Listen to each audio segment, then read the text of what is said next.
Hello everyone and welcome back. It's Dota 2 Asia Championships and we are in the day 4 of group stage action. And we are also in heat number 4 of 8. We still have, what does that mean? 4 more Dota best of ones after this. So lots of Dota to come your way. This matchup, it's going to be Cloud9 taking on MVP.Phoenix. Cloud9, they have been on a recent small slump. They are sporting a 4-6 record. For MVP.Phoenix, well, they know all about the slumps. They're in the slumpville. Down at the bottom now, currently side by side with Newbie at 1-10.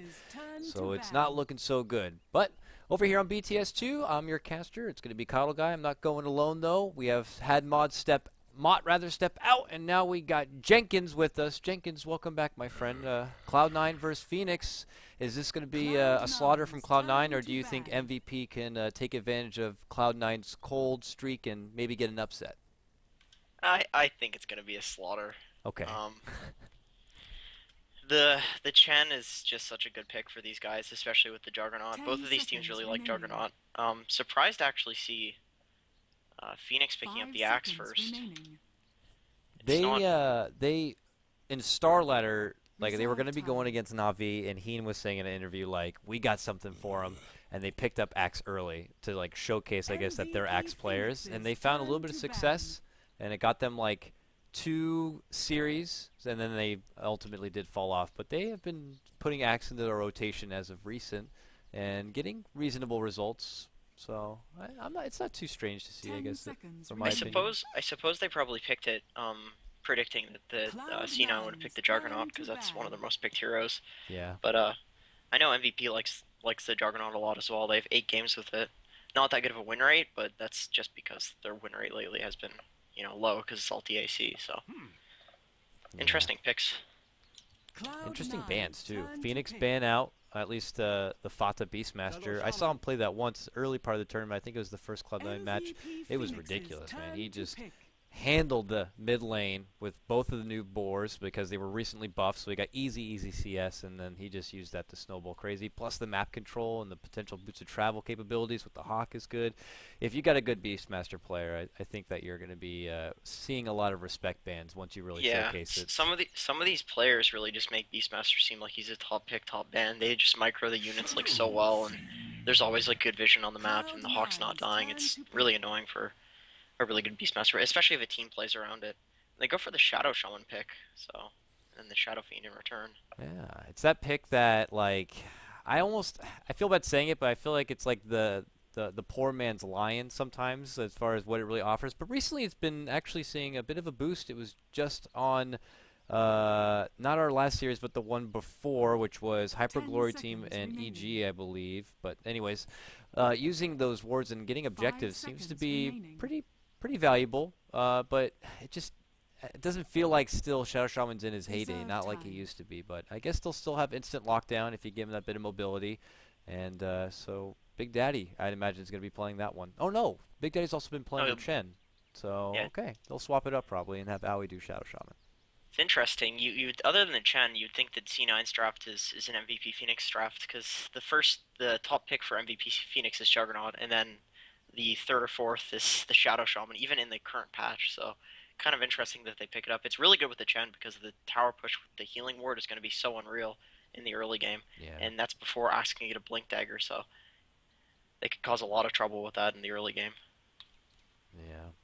We'll see if Phoenix look to get something maybe that can farm up those wards easily from the outside. I know Sniper is always something that works good and can farm up wards with these, but they do have the Shadow that'd be a Fiend. really good pick. Yeah, I wouldn't mind seeing the Sniper, man. That'd be pretty gnarly. We saw it not too long ago either, so it's still flourishing pretty hard. Shadow Fiend, though, Radiant side. That's pretty much a standard so far in DAC, and with that, he gets the benefit from those side camps, farming it on up, but tremendous right-click here, and Cloud9 respond. They get Big Bad Brad to soak in that damage and be kind of the frontliner for Cloud9, and well, now they get the benefit of that global stampede, whether it be offensive or defensive, and that could be a Chen army coming at your face pretty damn fast.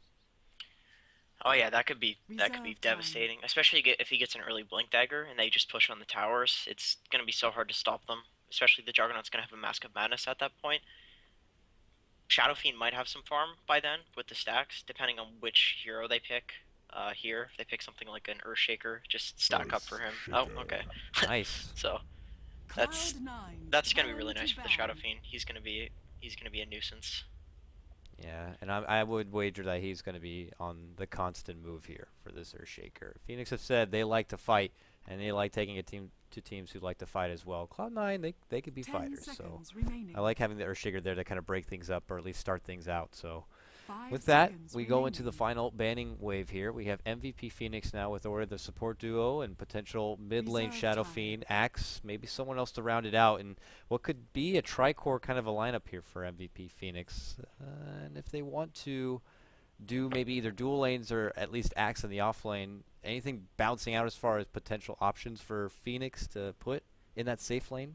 Honestly, I would really love the sniper here. They have so much cover for it from the axe blinking in, and then the shaker just to if they try to go on the sniper, the shaker and just toss out an echo slam and a fissure, and even swap the sniper out with the vengeful spirit. So sniper would be really good here. Really annoying for the blink getters and for the Chen creeps and killing the wards, of course. But I guess we'll see. I'm not sure if they pick it this patch. They ban the Faceless Void, which QO has played here. Interesting. Well, for the side of Cloud9, I would wager they have the hunch that but it could be potentially Sniper. There was something else I just thought of that I thought would work out for him. That one's slipping me here. Warlock's been banned. It's got the initial respect ban of Phoenix. Like, you can't have a Phoenix game without Warlock being banned first, so that's just a given. But so Shadow Fiend minus armor probably could be the utmost importance here for him, but we'll see. Brew's gonna get the ban out right there. No Fata Brew. Honestly, from C9, so they have so we're looking at Misery's hero right now. I think is that Misery or could be maybe Storm Spirit. Something to just gank the Shadow Fiend mid and take him down, because as it stands right now, Axe is probably in the a Viper. Does Fata play Viper? That would be really annoying for the Shadow Fiend. The only thing about that matchup is that they go for the Zeus. Alright, Zeus offers Burst, Global Presence, which you already have a bit of it with Stampede. And obviously with this passive, even the beefiest of beefcakes like Axe could definitely eat huge burst. And Zeus can work from a good range. He doesn't do well with people really getting in close quarters like an Axe, and Earthshaker could probably prove some trouble, but now they need to maybe consider some way to kind of bring in some additional magic resistance, because there's going to be a lot of it already coming out from Cloud9. But this is also feeling like it's a pretty single core kind of a lineup from Cloud9. Like, we got to get the job done. We're not looking to take it to the late game. I mean, they have Jug, but I don't know. I feel like with this also 5th pick from Phoenix, they have a lot of potential. And, well, actually, it's going to be a Queen of Pain. They are going to switch up what looks like potentially the mid lane here and have Queen of Pain go there to go toe-to-toe with the Zeus. Could have the Queen of Pain off lane too, and Axe tri lane, just Shadow Fiend mid. It's possible. I guess we'll see what they do. Intriguing stuff coming out from both sides here. So this is going to lead things into our, what is it, 4th heat right now. Cloud9 taking on MVP.Phoenix. They need this win. They've been down a bit. People already discussing what's going on. Did Cloud9 not to eat their breakfast or something? Are they not feeling the groove? What's the deal? And for Phoenix, well, I think they're pretty much in as low as you can go. And I was thinking maybe they could look to experiment a bit, try out some back pocket strats, but at the same time, you couldn't ask for a better opportunity to get some good last scrim and like practice work in than going toe-to-toe with some of the best out there. So you better believe that even though they might be down, they're not out. They're going to fight as long as they can. So with that said, oh, a pause. Go ahead. I definitely like to think that they kind of want to... They don't want to go out without a fight, so I think they'll definitely be taking the future game seriously. I don't know, how many games do they have left? Is it... It's 15 total, and they've played 11. This would be their 12th, so each team, yeah, about 3 left. And then we wrap things up. Team Secret, I think they're 12-0. Jeez, they're going to look to go undefeated. Do you think they're going to make it undefeated, Secret? I would love to think that. I think... I mean, that's like the dream scenario, and then, you know, EG Secret in the grand finals. So that's what I want to believe. I think that match is tomorrow. Is it today? I don't know. I get to miss all of them. That's cool. So, but I wanted to see that, the EG Secret matchup. We saw EG already on this stream take a pretty good win, pretty quick win. But all right, here we go. Unpause underway. Bit of lag hiccup, but regardless, it's time to go. We got Cloud9 here, who's going to be on your Dire side. We got Fata, who's going to be playing your Zeus Misery. He's going to be playing your Shadow Shaman. We got Bone7 playing your Centaur Warrunner. We got Big Daddy No Tail playing the Chen.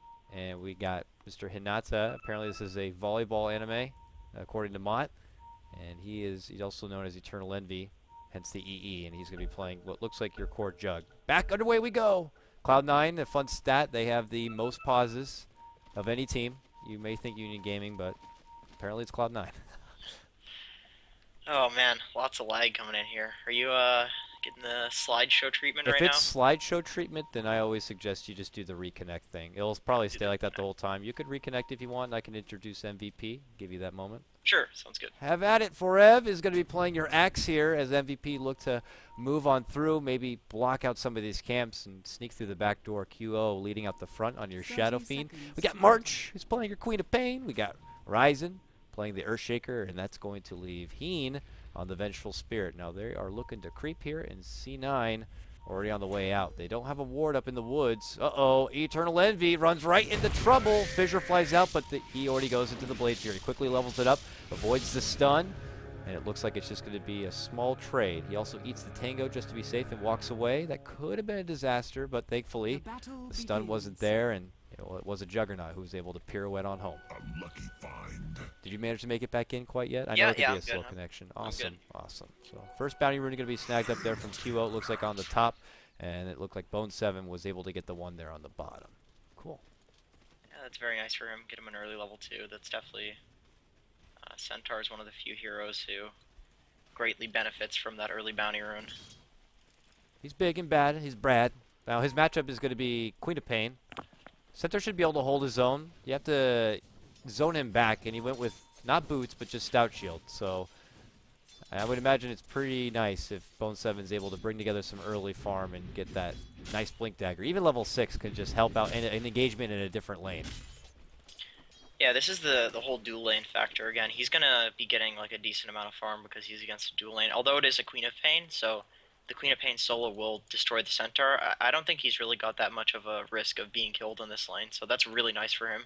He's probably much more relaxed in this lane. I know he goes against tri lanes a lot, and sometimes the feeds happen, and that's just tri lanes for you. But in this situation, the Earthshaker is going to be mid all game, so he's more than happy to just get a few free last hits here and probably get an earlier Blink Dagger than normal this game. We have both supports on MVP on stacking duty, just allowing the Queen of Pain to go toe-to-toe with that horse. And then now you have a matchup between Shadow Fiend and Zeus here. Who do you got, Jenkins, with this one matchup? Is it just the easy CS gain for Shadow Fiend the second he builds up the souls, or is Zeus going to be able to somehow find a way to hold his own and just dish out as much nukes as possible? Zeus can kill Shadow Fiend. This is definitely one of those lanes where the person who wins it is going to be the guy who kills the other, pretty much. And Zeus can very easily kill the Shadow Fiend. It's a lot harder with the Shaker here. Oh yeah. Fissure flies, hits Fata, he eats a raise, but he will pick up that bottle and heal on up. So first attempt, doesn't get the kill, but definitely lets Zeus know that there's help nearby if needed. So that could go into his brain, and as long as our Shaker's missing from the map, he might not make a possible go on the mid lane. But for now, Bone7 knows there's a pull happening, and he's like, don't do that, I want these creeps. And he takes this range one away. Oh, he's trying to. Yeah, not going to be able to get it. So Bone7's going to be able to hold that one and just look at the contest. While all the meanwhile here, Big Daddy is building up a small army here. Not really the best luck for creeps, it looks like, but he's got a Centaur to work with for now. I wonder how long he's going to wait before maybe he goes to the lane and tries to, get something done. Yeah, probably. I mean, he went for the slow, so he's definitely looking into ganking, probably at the level 3 mark, I think, when he gets the second. Maybe an Ursa or a Troll Warlord. That would be ideal for him. Both of these offlanes are going really well for the offlaners, surprisingly. Axe is getting a lot of last hits and experience, just because there's a jungler, and then the Shaker is pretty much a jungler, because he's doing the stacking. So, going really well for the offlaners. Forev is dancing around, but yeah, like you said, he's getting a lot done. Good for him. And the top right now, though, is Eternal Envy on the other side at 17 and 4 CS. But here we got a smoke. These MVP boys for something here. Scouting out on the side, waiting for an opportunity for Fata just to move that inch too close. Oh, there's the inch, and now it's time to go. Oh, Fissure comes out. Fata, he is in trouble, and that is going to be first blood for MVP. Kyo gets that one on the Shadow Fiend, and, well, Jenkins, you say it's the first one to get the kill. Looks like it's going to be MVP. Yeah, this lane becomes pretty much impossible for the Zeus at this point. He's just going to want to get as many free losses as he can with the Arc Lightning and probably not even go for any more kills on the Shadow Fiend unless he can get a gank. I mean, you can't even afford to, like, make the call out to support, like, maybe if you come and gank him, I can get back on it, or do you think they're going to be just too preoccupied with helping out this top lane and maybe looking for their own kill there? I think they, at this point, like, they kind of have to kill the Shadow Fiend. He is a snowball hero. The guy's sitting at 22 souls at 4 minutes. It's definitely on the Chen to gank, but once again, it's the situation with the Shaker just kind of sitting in the forest, ready to break smokes and ready to save the Shadow Fiend mid. It's a really, really good, pretty much dual lane mid, and I definitely see why teams run it. Oh, yeah. This Shadow Fiend is going to be a huge problem. We saw FY doing it in actually a match, I believe, the other night. And it definitely helped out and allowed Black on the mid lane sniper to get a lot done and even get a couple of extra kills because of the surprise factor. So now it's working pretty good here for MVP, but the thing is Centaur's not having that bad of a time bottom lane. We're expecting Queen of Pain to kind of remain in control, but he's 17-3 CS to Queen of Pain 16-3, and now he's going for kill on Heen. And, well, the Centaur gets involved. That's Big Daddy helping on out, and it's going to be an easy pick on the support, and it looks like Cloud9 are going to even things up 1-1. Very well placed stun by Bone 7. He, I didn't think he was going to get that, but he clipped him right on the end there. Ooh, March. Big range, 1300, but they're happy to make the dive, and here comes the creeps, blocking off the path, and Misery getting involved with the shackle. The TPs are going to come, but it's going to be too late for March. He gets pounded down. Oh, fakes one with the stun. Bone 7 eats a stun of his own, but Heen could also be a TP in and a feed, and it will be. It's going to be Misery who gets that kill. Another TP rotation potentially come. The Fissure going to be blocking Big Daddy now. Uh-oh. Oh, God, give me away, Tiger. I got no shoes. I got no nothing. Oh, he gets hammered down and home from Ryzen, but here we go. Bone 7 looking to get in. The brief stun's there. And now Misery with no mana gets off a little bit of a pot shot, but it just doesn't end. Here comes Queen of Pain. She's probably going to blink up and gets off the scream. Now Misery going to get slowed down with the Shadow Strike, and Ryzen will get in there with the punch. Nope, I'm not going to punch you. I'm going to let March get it because that's my Queen of Pain. Wow, when it's all said and done, MVP, even things up 3-3. Yeah, that could have gone a lot better for C9 if they had been able to escape that, but actually MVP came out on top of that, so interesting engagement with the Queen of Pain actually being able to die and then come back in the team fight and grab up another kill there. Definitely turned out favorable for them on MVP side. That's what happens when you get in these like long-winded fights so early in the game. The death timers are so low, they're just going to come back to life and TP in, so you better be ready for it. They kind of just lingered a little bit. I think they could have just left when they were dancing around the pole camp, yeah. So with that, now Bone 7 returns to his position. It looks like he's just going to save up right for a Blink Dagger or something. He's got 1,300 gold here. Do you put more value into that, or do you just still get the Tranquils and just kind of slow it a little bit? I mean, he's not going against the tri-lane. He's not really getting harassed that much by Queen of Pain with her sting. Peek of the Devil, though. She's scouting and going for a quick snap on the Misery. And there goes Bone 7 Stampede. Oh, the tip! The tip, and now March gets him in the face. Misery will go down. And now we'll see if they can make it out alive here. Fata is bottling up and considering going up on the high ground. Leading off with the ward and the creeps, so they don't go into the dark on this one. But it is MVP on the way out. Oh, they get Heen, though. Nice. Omni Slash set up right there from Big Daddy with the net. And it's going to be 4-4 once more. Uh-oh, though. Back in mid lane. Fata going toe-to-toe with March, and it ends up being another trade. Big Daddy tries to walk away, gets off the stun onto QO, and he's going to have to walk on back. So it's a trade again. Queen of Pain for Fata Zeus. They're making a move on top, too. Holy crap. There's the shackle onto Envy, onto the Axe, and they zap him on down. So this is a bloodbath, man. Oh my God. This is 11 kills in freaking 7 minutes here. Jesus Christ. These teams not. I said MVP like to fight. Jesus. They love to fight. Yeah. So, okay. Two snappy little teams. Oh my God. Big Daddy. Bone 7's almost got his blink. Oh, yeah. Well, with the benefit of that, he's still bottom lane farming up. And he'll get that blink pretty fast, and MVP might be caught off guard by it. They know he's saving for it. They look at his inventory. They know how long he's been down there. They know he's got that gold. Big Daddy is just working with an army right here. I don't know which creeps are his and which ones they're duking it out. It's like a small Lord of the Rings battle happening right here. Wow. Okay, well, with that he gets a lot. He had no items before, but it looks like he's probably going to be the guy to get the mech for his team. So we'll just go back and spend a little bit of that me time. He's actually more farmed than the off-lane Axe on MVP. That's really good for him. I guess because the Axe doesn't have the jungle to fail to, because the Shadow Fiend is taking the stacks. Oh, never mind. He's going to take a stack here, actually, it looks like. Or will he save this for Shadow Fiend? I guess we'll see. No, it's mine. Rev wants it. He wants it. Well, I mean, there's a lot of value in getting the Blink Dagger early in this Axe, the same way that there is for the Centaur. And nowadays, Axe is probably the king as far as the blinking kids. So, while that happens, though, mid lane, they're trying to blow up. Oh, they almost get him. Reason's able to walk away with just about 8 life. But they're not done. Stampede flies out, and oh, they use it on the creeps to get QO. Lockdown factor with the net and the stun. Hand of God comes out to heal him on up under the tower, and well, March steps in. No one goes down as of yet. March holding that scream. Not looking to use it quite yet. Got still a lot of life here. Cloud9 continue to pressure this mid lane. That was an onslaught, and no one ended up dying. A few times there, once or twice, Fada tried to throw the lightning bolt and just barely missed the shaker and then the Shadow Fiend. With the it was just barely out of range. He was trying to just snipe them in the fog. He didn't manage to get them. That could have turned out a lot better for them if he had managed to get them, but he just didn't have the range, unfortunately. Alright, so Ryzen comes back, throws out the stun onto Fata for now, but he instantly dishes out a bit of hefty damage there. And now you're going to see Eternal Envy's going to finish off the Mask of Madness on his Jug. And we've seen a world of different Jugs and a world of different styles on how to build it on up, but this seems like the standard start. But Jenkins, what do you think, man? Where do you get Eternal Envy on his Jug from this point on? That can really help this game. Manta has been a grab. I've seen a Medallion, Shadow Blade, Saint Yasha.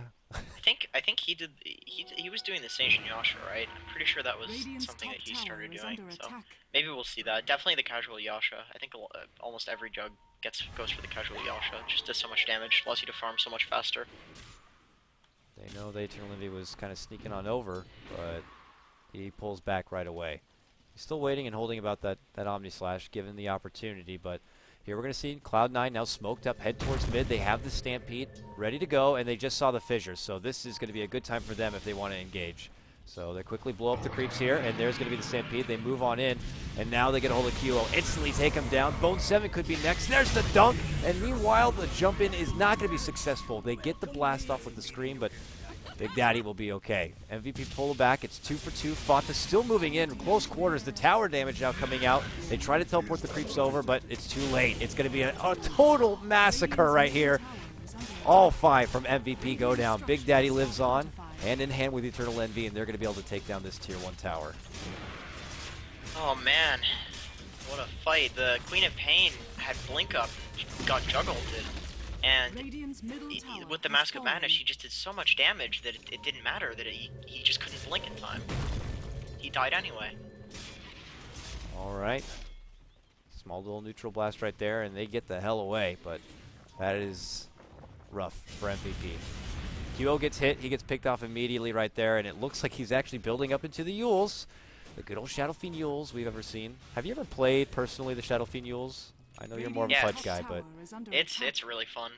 It makes them. It's a really good build. And when I was like talking with Mod about it, I almost feel like you got to be doing a lot of big epic shit at some point in the game. And if you're not and you're held back, you feel like the build is really amounting to not a whole lot. But hold on that thought. And bottom, Misery poking at this. They know someone. They can tell. They smell it. Someone's near. Now the rotation comes in. Same with Ryzen. He's under the smoke. Move forward. They get Blink. Big Daddy with the double dunk on him and his family. Oh my goodness. Double takedown. Him and Misery. Drop net. Will temporarily hold him, but that's a good time for MVP to rotate in, man. And where was the Stampede? I guess they didn't have it up. Didn't want to use it. Fortunately, when they tried to make the pull-out call, they got caught. Making a move on Ryzen here. Oh. I think he's going to be fine. Same moment, it looks like Bone 7 trades a bit there with Heen. And yeah, Ryzen's able to walk away. He's getting close to that Blink Dagger. He's got 1,500 gold. Say okay. Meanwhile, you got, of course, Eternal Envy farming up on his own on the side. Could see the Yasha come out here. He's got 2,200 gold now, so we'll see if that is the case. Radiant's top tower is under attack. So back to the Shadow Fiend Euls. I think it's the reason people pick it up is it's not just like one of those. It doesn't just do like one thing for the hero. It does like a bunch of little like really interesting things. Like it gives you setup for the ultimate if you want to get a solo pick off. You can use it to blink yourself away in a tricky situation. You can use it to set up your shadow raises. It gives you move speed, gives you mana regen, and hell, Shadow Fiend doesn't really need damage items. He's already got so much damage. It's all about getting like the tankiness and the utility up on him. So it's definitely a legitimate build. I know a lot of the Han players used to do it, and people thought it was a joke. Well, ain't no joke now. It's getting good results for teams like EG and Secret. They smoke up, but it's too late. As you saw, Cloud9 able to commit the wards. They take it down quickly, but QO, I want that Aegis! Throws up the Euls, the jump in. That's a mistiming right there. The call on the Euls would help. I guess they get Misery anyways, and they will farm up some wards. So with that, I guess Cloud9, they're happy to sacrifice their little support. The objective has been held, and Eternal Envy will have the Aegis here, but we'll see if MVP continue to scout out and maybe go on the aggressive. Interesting mechanic is you can actually call while someone is Eulsed up. So Eul's on Axe isn't all that bad, or just Eul's on a team with Axe. So let's say you have like an insta blink hero who's Eul's. You can call them while they're in the air, and they won't be able to blink away because they'll just turn and hit you. So it's pretty interesting. That's the same way I guess you can hook someone with Eul's too. I know you know that, but there's a jump in. Speaking of jump in calls, Eternal Envy's like, I'm gladly ready to go to a toe-to-toe fight. Bone 7 jumps in after the Stampede, and he will get blown up right there from Fata. Brings down the Thunderbolt from the heaven above.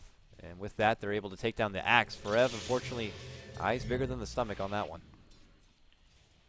Look at the farm on these, the Chen, Shadow Shaman, and Bone 7 on the... Oh, wow. They jump on the both. Oh, no! The screen back. They get Bone 7 on the return. They still take down Vengeful Spirit, but March, he's going to pull out the TP. And it looks like Big Daddy's not going to be able to scout him on out. So that's an interesting trade. And now back. It doesn't stop there. Top lane. QO is forced to throw out the Euls, but he will be able to TP on out as well. So, okay, Holy Toledo. Jump on the mid lane from Forev. He ends up getting blown up. And then Bone 7 right thereafter goes on the bottom. And he gets returned on. It ends up being a 1-for-1 trade, but I guess when everything settles down, it's 12-13, and it's Cloud9 who still have the net worth advantage. Oh my god, here we go again. Oh, Forev blinks into the trees top. Thought Zeus was juking into the trees, but... He's still in the dark. He can go up again, and then wait again, and then blink in. Let's see. Oh, they're just baiting. Oh! Whoa! Quick blinking for Misery to show off, and he gets the Ether Shock that blows up Earthshaker. Now he drops the ward, and the Shackle turnaround. Fanta, oh, the swap save. Nice one there from Heen, but Heen could pay for it here. Oh, yep, he goes down, but here comes the rest. QO after the Euls dishes out the ultimate. The Requiem is able to help out, and Bone 7 dishes out the Stampede, but he's too far, and Misery can't come back in, so ends up being a 2-for-1 trade. Still pretty good for Cloud9. Constant pressure by C9 in these lanes. They're not even 5-manning. They're just taking fights, unfair fights, like to their disadvantage, but still getting a few pickoffs and then pushing down other towers in other lanes. While they're like, yeah, exactly. While MVP have their hands full with all this, they've been pushing and getting stuff done elsewhere. You see your tier 2 drop over there. I mean, mind you, Eternal Envy hasn't even... I don't want to fight that crap. I'm just going to keep farming on up. He's still got 2 minutes on his Aegis for when he wants to fight. And, oh, God, he could find... Oh, the quick Omni. Okay, self-fuels helps for now, but he'll just come on after. Can he get a crit? Can he get a crit? Oh, he gets the kill right there with the help of Fata. He considers turning on to March, but... Oh, he gets called out now. He does have the Aegis, so after this dunk, he'll come back for a second life. Nice. Forev hunts down the ward, takes it down. And he needs 3 more seconds. Still there's going to be another call. Waits, steps out, wants to blink. Misery's here, though. Waiting. There's the jump in. Misery shows up, gets March. But Forev is still going on. Now here comes Heen. Oh, a nice stun from Bone 7. Catches all 3, and they turn right back on the MVP. Scream does come through. Takes out Eternal Envy. Holy moly. MVP have to walk away at that point. That was a 1-for-1 trade in Axe, I guess it looks like at the end for the Jug. But it's been pretty much nonstop. This is ridiculous. There's like 30 kills 17 minutes in right now. Come on. Oh, jump in Echo. It doesn't stop. Misery now hit with the fissure and the magic missile. Bone 7, two-man stun again. And here comes the Centaurs. They're going to rock Heen. A double kill for your Centaur on that one. Meanwhile, top lane, Fata continues to push. And Cloud9 get another couple for themselves. Bone 7's just owning with these counter initiations. He's not even playing the initiator in this case. He's not trying to get kills, although he's going for a Misery, double-edged stomp, chomp, chomp. He has a little bit of mana to get away, and he will. No Stampede, fortunately. But, oh man. Bone 7 just letting her know. I'm still here. I'm watching. And he walks Looks away. like he's going for the BKB first. Oh, they pick off the Queen of Pain with the Zeus ulti. Good call there. Oh, there it is. Oh, probably just waiting on the cooldown. Thunder from above from Fata. Thought you're safe. That's not the case. It's a nice pick for him. She's the second most farmed on MVP's side, so 36 seconds down on her is just annoying. That Scream had been putting in some good work, but it's been pretty much like a 2-jump one, and then the 2 show up, and then another 2 show up, and just one after the other here. But for now, it looks like Eternal Envy just goes back. He's going to be taking away the farm here from the MVP side. Well, they're still busy working with a couple of stacks. QO, after the Yules build, he is going to go with the BKB. Earlier today, we saw Ferrari go with the Blink first, then Yules, and then he got a F-Blade. I don't know if you saw that or not, but that was the first time we'd ever seen that on a Shadow Fiend. It was pretty nuts. Interesting. I know a lot of people build into F-Blade. Maybe that's an NA Dota thing, but it's nice. It's nice to see some of those like unorthodox pub builds be pulled over into the competitive scene, because they're far more interesting than the typical like BKB Shadow Fiend. Okay, a smoke comes out here. Mjolnir now complete on Eternal Envy. Bone 7 leads out the front. Heen's close, but they don't quite see him. But they are in good position here. Oh, I say that, but QO, okay, they do walk away. Convenient timing for him. What do they decide to do? Oh, he passed the Mask of Madness. He is blitzing towards the other side. He's going to be blinked out. Oh, they get a hold of QO, and they take him down. Now Stampede, they're hoping to catch anyone looking to come in. Oh, Yules, as Fata blinks on forward, gets a hold of March. March able to blink away. Meanwhile, up and above, poor Heen, he's going to get caught. Swap back on the Misery, but there's nowhere you're going. So now Cloud9, they take down 2, including the Shadow Fiend, and now they'll just Ryzen could get a huge Echo Slam here. There it is. Big Echo Slam jumping with a Scream follow. Does take out Big Daddy. Buyback heal coming out from him, and there go the wards. Misery is going to be able to help out, and now Forev is going to get locked up with an Omni Slash as the cherry on top. Looks like Cloud9 get their 5-man takedown, only losing Big Daddy, which he buys back. He's coming, but Cloud9, they take a tier 2, and now they push high ground. He buys back on the Chen, just proceeds to walk all the way across the map to the lane. Whoa! Crazy things drawn on the map. Point booster, whose is that? It's Misery's. Okay, so Misery's going for the Aghanim Scepter, although I don't think he'll need it, because they're going to have all the racks by the time he gets it. They are working on their first set here. QO steps in, tries to slow him down with maybe a couple of raises, but it is not happening. Here we go. Well, they walk away. They get the 1 and a Stampede just to make sure they can... Oh, no, they turn back. They get a nice stun lock on the Heen, and they just nuke her down. Chen gets that. And, uh-oh, the jump forward, the call, but it's only on a couple of creeps here. Self-Yules, or the Yules actually on the Ryzen. He's trying to walk away, and he will. Zeus doesn't have the mana for the ultimate quite yet. QO jumps in, lays out the Requiem, but no one dies. So nice fissure to block off C9 there. Oh, although I suppose he did use the Requiem, so maybe that was there it is. Yeah, Ryzen had been on low life for quite a while, and all Fata really needed was to get some mana. So he goes into base, heals up, and hits the R button, gets a free kill. No problem. I wonder what Fata's going to go for next on the Zeus. The 4-staff Yules Blink is always a good build. It's just the unbelievable amount of utility. But alternatively, you could just go for a Sheep. I don't. Yeah, the Aghanims, of course. I think he probably will get the Aghanims because they don't really think they're going to go late game at this rate. In fact, they don't want to because they would probably. It's a tough one. Jug versus Shadow Fiend. Jug with the base attack time bonuses now. He's a really good late game carry just from his right clicks. And Eternal Envy is building him like that. He did get the Mjolnir, so he's going to be extremely strong in the late game. Better to just get this over with and not even risk the opportunity for an MVP to come back at this point. You need the win. It's time to get it here, but MVP could be thinking the same. And they're heading towards bottom here. No smoke on hand. Actually, they do. Heen's got one, but they're going to have to wait. Mind you, also, Queen of Pain has her own Aghanim, so she can freely dish out the Scream. QO moves all the way up and ahead, pops his BKB, but Fata is already gone. Blinked in. Oh, it's too late. Forev tries to jump in and catch him, but Fata is somewhere else. Misery's going to scout out Roche, and I'm sure Cloud9 are going to love to do that here in a moment. He got the call right in the right spot. If only he had been there and done it earlier. Yeah. So they're going to probably just get an uncontested Roche here. I don't think MVP has anything in their arsenal to contest the Roche. He is scouting out with a little tornado, it looks like. To move it up to the other side, and with that little bit of zonage, I suppose, from the Cyclone, they just move into the pit, and they're like, let's do it. Start dancing with Roche. MVP are nowhere near, so this is going to be uncontested. And with Cloud9 having the extra life, it should make for easy time on them being able to go up into the base and maybe take another set of racks. Eternal Envy just hoarding his money here. He's got 4,900 gold. Probably go for the Manta style next. Could even move into the Basher if he feels like he needs it. Either item you can never go wrong with either of those items in Jug. You need to get them eventually, so. So I'm gonna get a rapier. Screw you.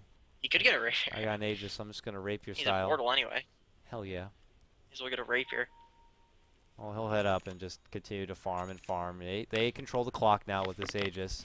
And, well, Axe got his Vanguard. So it's not the earliest Vanguard, but he gets a little bit of extra meat on the bones and can be a bit more durable for when he does jump in and doesn't get, instantly annihilated. There's also a huge amount of magic burst. No pipe in sight here, it looks like, for MVP. Not even the good old reliable cloak. So they eat a huge amount of burst from Fata, who's a level 17 Zeus, mind you. So this is going to be a lot of damage in these fights. So Eternal Envy actually went for the BKB, and I do think that's the correct choice in this situation. Looks like they might actually initiate mid on MVP side. Interesting. Well, BKB plays it safe. Mid lane though. MVP poking at the tier 1. There's the Glyph, there's the Stampede. Bone 7's already in, back and behind. There's going to be the stun, but the swap back saves QO. Scream is going to go out. Big Daddy could be in trouble and will be. QO pulls out the ultimate, and, well, it was a lag spike right there for the server, and all of a sudden everyone TP'd to the other side of the battle. And I think it's over. I'm quite confused on what happened because my server jumped so crazy, but it looks like Cloud9 are now moving down mid lane. Yeah, pretty much they got a good hex on QO. Venge swapped, and then Bone 7 blinked in and stunned like 3 of them. And then they died. Shadow Fiend went in to try and get a kill behind the tower and just died to the wards. He did get the Shadow Shovel though, so. Well, with that, Cloud9 have their upper hand advantage, and they move down this mid lane, and they will make high ground progress. So with that, they can take another set of racks here, and for MVP, unfortunately, it looks like this DAC tournament is not looking any easier at this point. But, at least they get the bit of experience, and they could always go for the Hail Mary kind of a play. They're only down 1 set of racks. There's always hope. You gotta believe. There's always the Divine Rapier. The Rapier Shadow Fiend. He's got 2k gold. Build it on up. 4,400 more, 4,200 more. It's not that. With Mega Creeps, he'll be able to farm all the lanes. Just needs lifesteal. So the two BKBs on they a BKB on Bone 7 and on the Juggernaut. So a lot harder for MVP to get kills on those two. Well, they thankfully still have swap, and they still have the call from Axe, so BKB is not going to be stopping everything, but it definitely, you know what, BKB is just a weird pick to me, to be honest with you. I mean, Earthshaker, yeah, but like even Queen of Pain and her Scream is going to annihilate that BKB, but we'll see though. And they jump in. He's going to be at the spin, but there's the call. Raze comes through. He's already going to pull out the BKB. There goes the Requiem. They dunk out the first Aegis, and they look to camp him for now. Echo goes out onto no one. Maybe he didn't get the blink off. It looks like he didn't, and now he's going to get called out, and Fata gets that one. Now Cloud9 look to go on the prowl. QO trying to run on away. No BKB, waiting on this blink. Meanwhile, back and behind, you can see they get a hold of Heen, and your Vengeful Spirit gets taken apart. So Cloud9 take another big fight for themselves. It was a bit of an awkward start, and, well, they continue to find a bit here. Oh, goes the low ground with the blink. Gets the Omni there, but there's going to be the Yules on QO. Tries to run, but nah, there's going to be the slam down, plus Fata comes in, and, well, March, one of the last survivors here, along with Forev. Well, I spoke too soon. Forev now gets hexed up and chopped on down. And with that, they take out 4 of the 5 MVP members, and they drop some wards and look to take a Rax. Yeah, they're gonna have one more Hail Mary in them. They're gonna have to fight one more time and then push down mid. There's the scream, but the heal comes right back after from Big Daddy. The Eternal Envy is very low. The ward is already on cooldown, but they're making the move on March. March is gonna get shackled up and will get killed there. Now the second Rax gonna be taken down. Looks like Cloud9 are gonna be grabbing this one. Yeah, let's keep going, boys. Bone7 jumps on back in after the stampede, and Fata gets dagged to the face from March. Nice. And with that, it looks like Cloud9 pull back, but MVP, never say die, it looks like. Oh, they're dancing with them, but nah. Man, the clutch Dagon buy from March in the fountain. A Dagon too, mind you. Wow. It takes down Fata. Interesting pickup. He's just going for the super heavy nuke build. Okay, so they go for a smoke. This is probably their last hurrah, as you always say. The YOLO smoke, which he will nuke down mid lane. Hopefully C9 didn't see that, and they will go right towards, Eternal Envy, who's at half-life. Oh, he gets the hell out of there. Oh, the stun not going to connect, but the call will. Oh, QO jumps right on his head, and he's going to try to Blade Fury away, but he can't go anywhere. They take down Eternal Envy. He didn't make any big investment yet. He likes to hold his gold, so he has the buyback available. But hey, MVP do get a nice pick on the jug. That's exactly who they needed to kill too. He's their only carry. Alright, now they get a tower.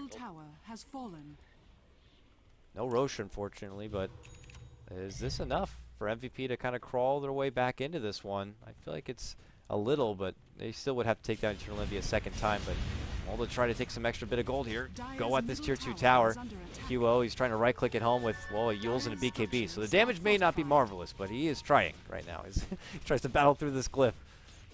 Eternal Envy will be back in 40. Bone7 watching. They might be able to just do this without him if they really want to. Let's see. Yeah, they may. Maybe they don't want to risk it, though. They definitely need this win at their position in the group stages. MVP want at least the buyback. You know you want to. You want a buyback. They're not going to buy back. Fata jumps in, throws out the nuke. QO continues to dance around. Be careful, buddy. Self-Yules. Oh! Not going to get hit with the Zeus ulti. I like it. Immaculate. That would have killed him, I think. What sense right there. Oh, poor Fata. Not going to get the kill there. And MVP walk away. And they're not going to look to push, and they don't get their buyback. But still, it's a little bit of extra space now. Let's see if they can make best of the second time, or at least they're going to throw down the early ward. They know Cloud9 wants to go for this Aegis, but they are already going to look to get a hold of. Do they see Ryzen here? Oh, Ryzen, man. What are you doing there? Oh, her Shaker's going to go down, and they saw Heen plant that ward, so here comes Eternal Envy. If he blinks in and Omnis, well, he doesn't need an Omni. He shrugs off the stun. Get the hell back over here. Get it. Yeah, you're dead. So easy kill there for Eternal Envy. Poor MVP now. They do have a couple of buybacks. Cloud9 could either push on forward at this point or stall out for the Roche, and it looks like it's going to be the former. That's pretty funny. The Shaker was just hiding in the tree, so Bone7 walks up the hill, gets his smoke broken, instantly BKBs because he thinks the whole team's waiting up there for him. It's just the poor Shaker sitting in the trees trying to make a play. Oh, man. Ward's going to be dropped. They need the dunk factor back. 10 seconds. He doesn't want to go with the buyback quite yet. No glyph. Oh, Omni comes out, and they ghost up on one, so it's not going to be very successful, but there's the follow-through from Bone7. He eats the scream. And we'll have to walk on away here, but Fata steps in, gets the big kill right there, and back and behind. Eternal Envy goes right back to the tower. Caught up on the bottom, though. Double buyback now coming out from MVP, and that's it. They called a good game. Cloud9 played very well and got this one. And, well, I don't know what you factor in. It just looked like Bone7 had a hell of a time farming up on his centaur on the bottom lane. Eternal Envy had a good time. And, well, even though they got a hold of Afata early on in the mid lane, it just wasn't enough for MVP to come Did back. they stop fighting that entire game? I don't think they did. That game was pretty action-packed, not going to lie. There was a small period of a pause in there, but, man, that beginning was just an absolute rumble. Yeah, that was insane. Every lane, too. It wasn't just like one lane. It was just everything. Everybody wanted to fight. Well, good stuff. That's going to close out here what looks like our wave, or heat rather, number 4. We're going to go into heat number 5 here, and it's going to be eHome taking on Vici Gaming. And, well, be sure to show your support to my co-caster Jenkins at Jenkins Dota and myself at KotLGuy. We're going to take it to a small break where I will show you the schedule and play the music. You just stick around and enjoy the Dota.